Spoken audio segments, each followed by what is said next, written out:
Well, hello everyone. I'm Teacher Grant. I'm going to read you another story. Are you guys ready? This one is one of my favorites. It's called Alexander and the Terrible, Horrible, No Good, Very Bad Day. Have you ever felt angry? So angry, so mad, so sad.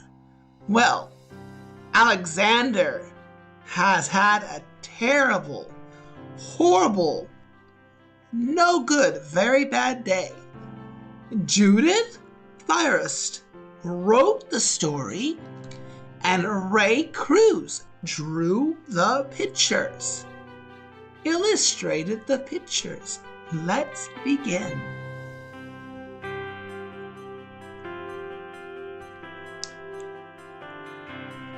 Alexander and the Terrible, Horrible, No Good, Very Bad Day. I went to sleep with gum in my mouth, and now there's gum in my hair. And when I got out of bed this morning, I tripped on the skateboard, and by mistake, I dropped my sweatshirt in the sink while the water was running. And I could tell it was going to be a terrible, horrible, no good, very bad day. At breakfast, Anthony found a Corvette Stingray car kit in his breakfast cereal box. Nick found a junior undercover agent code ring in his breakfast cereal box. But in my breakfast cereal, all I found was cereal. I think I'll move to Australia. In the carpool, Mrs. Gibson let Becky have a seat by the window. Audrey and Elliot got seats by the window too. I said I was being scrunched. I said I was being smushed. I said, if I don't get a seat by the window, I'm going to be car sick. I could tell it was going to be a terrible, horrible, no good, very bad day.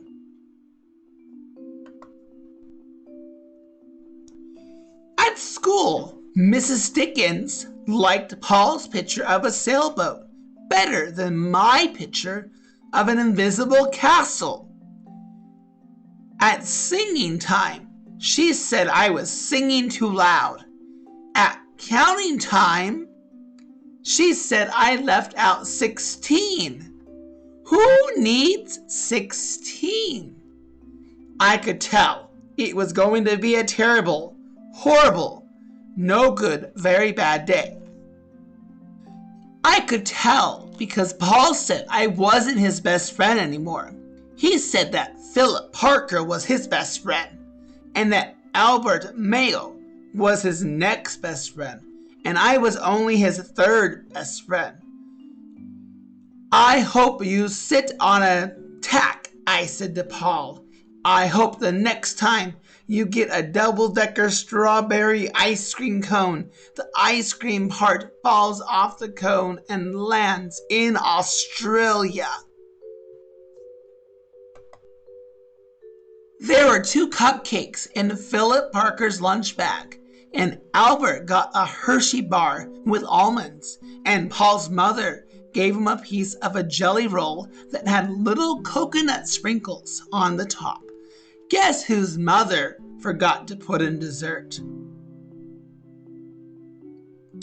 It was a terrible, horrible, no good, very bad day. That's what it was, because after school, my mom took us all to the dentist, and Dr. Fields found a cavity just in me. Come back next week and I'll fix it, said Dr. Fields. Next week, I'm going to be in Australia. On the way downstairs, the elevator door closed on my foot, and while we were waiting for my mom to get the car, Anthony made me fall where it was muddy, and then I started crying because of the mud. And Nick said I was a crybaby. And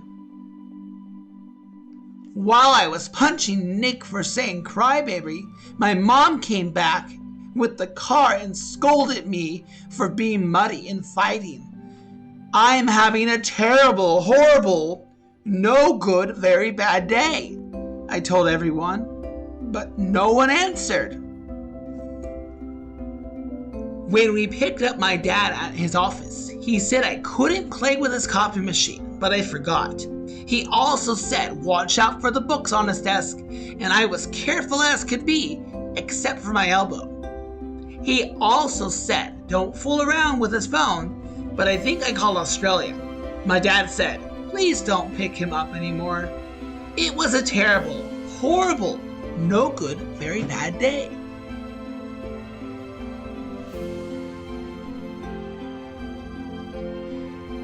There were lima beans for dinner, and I hate limas. There was kissing on TV. I hate kissing. My bath was too hot. I got soap in my eyes. My marble went down the drain, and I had to wear my railroad train pajamas. I hate my railroad train pajamas. When I went to bed, Nick took back the pillow he said I could keep, and the Mickey Mouse nightlight burned out, and I bit my tongue. The cat wants to sleep with Anthony and not me. It has been a terrible, horrible, no good, very bad day. My mom says, some days are like that. Even in Australia. Okay, everybody, that's the end. Thank you for listening. See you next time. Bye-bye.